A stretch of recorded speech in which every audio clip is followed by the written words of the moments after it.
जो जम्मू कश्मीर से है, वादी से ताल्लुक, लेकिन आपको मुल्क की नुमाइंदगी करते हुए एक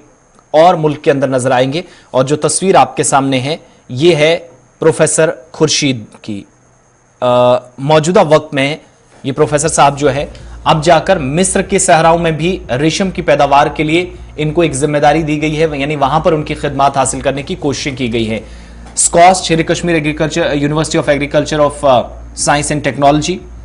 जिसके असिस्टेंट प्रोफेसर हैं खुर्शीद अहमद डार, जिनको मिस्र के सहराओं में आप रेशम की पैदावार के लिए अब सिग्नेचर कंसल्टेंट के तौर पर काम करते हुए देखेंगे, जिनको नामजद कर दिया गया है। मिस्र में कायम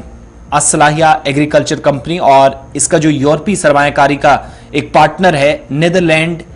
एलियासीन रेगिस्तानी, मुल्क के अंदर यह पहली बार ऐसा होगा कि रेशम की पैदावार मिस्र के अंदर भी बहुत सारी ऐसी चीजें होंगी जो पहली बार मुतारिफ कराई जाएंगी।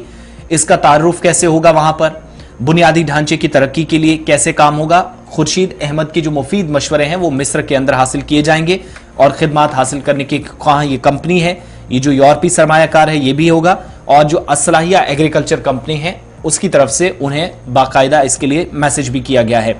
कश्मीर की जरी यूनिवर्सिटी के कॉलेज ऑफ टेम्परेंट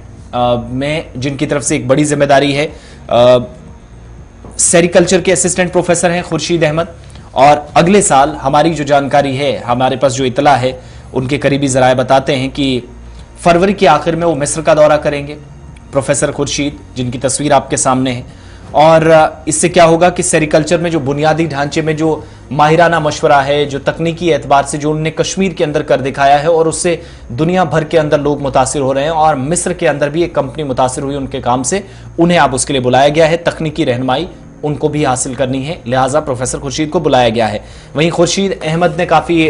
खुशी या मुसर्रत कह लीजिए इसका इजहार किया, करे भी क्यों ना, वादी से ताल्लुक है, स्कॉस्ट के साथ काफ़ी वक्त से रहे, और वो ये भी कहते हैं कि यूनिवर्सिटी के जो वाइस चांसलर हैं प्रोफेसर नज़ीर अहमद गनई, उनकी रहनुमाई में उन्होंने काम किया, उस रहनुमाई के लिए उन्होंने शुक्रिया अदा किया। लेकिन ये एक बड़ी बात है कि तालीम के शोबे में आप अगर अच्छा काम करते हैं तो रिकॉग्निशन सिर्फ यूनियन टेरिटरी के अंदर नहीं, दिल्ली या मुंबई जैसे बड़े शहरों में नहीं, गौहर मिस्र बुलाने का ये एक बहुत बड़ी कामयाबी के तौर पर अगर इसे देखा जाए तो शायद वो भी कम है। बिल्कुल, जिस तरह से काबिलियत के तौर पर इसे मिस्र बुलाया गया है, क्योंकि जब उन्होंने स्कॉस्ट के अंदर इतना बेहतरीन काम किया है तो उसके काम को देखते हुए न सिर्फ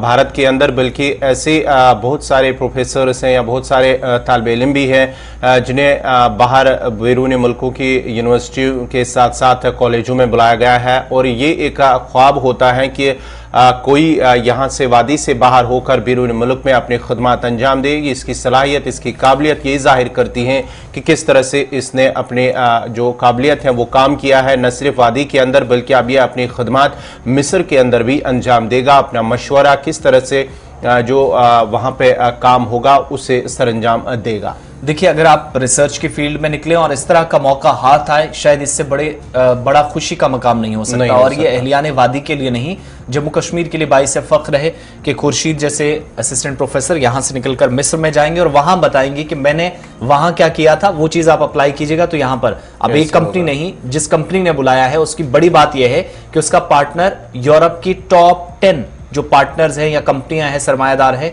सरमायाकार हैं, वो उसके साथ है। तो शायद इससे बड़ी खुशी की खबर नहीं हो सकती।